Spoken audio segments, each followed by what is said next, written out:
Praise be to God. தேவனுடைய நாமம் மகிமைப்படுவதாக. இஸ்ரவேலின் தேவன் உங்கள் பிறகே உங்களை காக்கிறவராயிருப்பார்.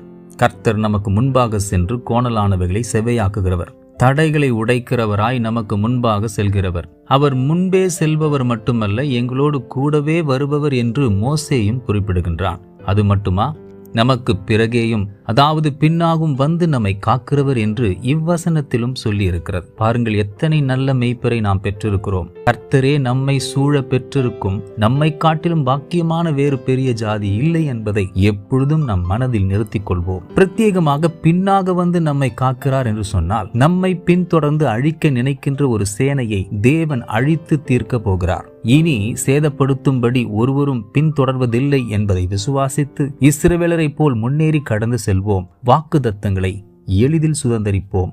God bless you abundantly.